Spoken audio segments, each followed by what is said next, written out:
ገጠር ሽግግርን ለማረጋገጥ አንዱ ኢንትሪ ፖይንት ማሽን ማበራከት ነው። በሀገር ደረጃ ከ150 ሺህ በላይ ፓምፖች ባለፉት ጥቂት ዓመታት ገብተዋል። በ10 ሺህ የሚገመቱ ትራክተሮች ስራ ላይ ውለዋል። ወደ 1 ሺህ የሚጠጋ ኮምባይነር ስራ ላይ ውለዋል። አሁንም በበሬ የሚያርሱ አርሶ አደሮች ያሉ ቢሆንም ግን ማሽን የማበራከቱ ጉዳይ እየጨመረ መጥቷል። ከውጭ ማስገባት ብቻ ደግሞ ሳይሆን ፓምፕና ትራክተር በተወሰነ ደረጃ አሴምብል ማድረግም ተጀምሯል።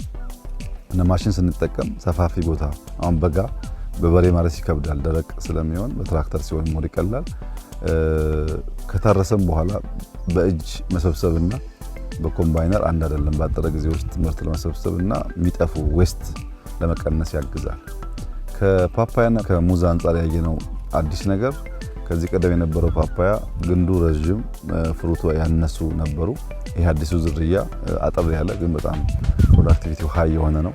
ሙዙም ጣፋጭ ዝርያ ከእስራኤል የመጣ ዝርያ ነው።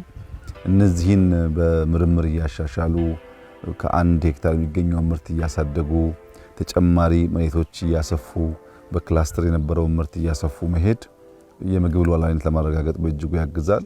አሁን በገጠር የሚታየው እንቅስቃሴ ሰው በጓሮም በማሳውም ክረምትም በጋም እንቅስቃሴዎች አሉ። እነዚህ በጣም ጥሩ ናቸው። ይሄን እንቅስቃሴ ከማሳ ወደ ቤት መውሰድ ያስፈልጋል። አርሶ አደሮቻችን ብር እያገኙ ነው። ብርን በባንክ ማስቀመጥ ልምምድ እያደገ መጥቷል። ነገር ግን ቤታቸው አልተቀየሩም። ቤታቸው መቀየር አለበት። ለገጠር የሚገባ የቤት አይነት ዲዛይን ተሰርቷል። በገጠር ኮሪደር ውስጥ እንዳያችሁት አንድ ሰው ቤት ባዮጋዝ ያለው፣ ሽንት ቤት ያለው፣ የከብትና የሰው ቤት የተለያየ የሶላር ሲስተም ያለው አዲስ ጅማሮ አለና ይሄ መስፋት አለበት። ይሄን ፓፓያ የሸጠ ሰው ከተማ ብር ማስቀመጥ ከተማ ፎቅ መግዛት ብቻ ሳይሆን እዚህ ያለውን ጎጆ መቀየር፣ የጎረቤት ቤት መቀየር ያስፈልጋልና በአርሶ አደሩ ህይወት ውስጥ መታየት አለበት፣ በልጆች ውስጥ መታየት አለበት።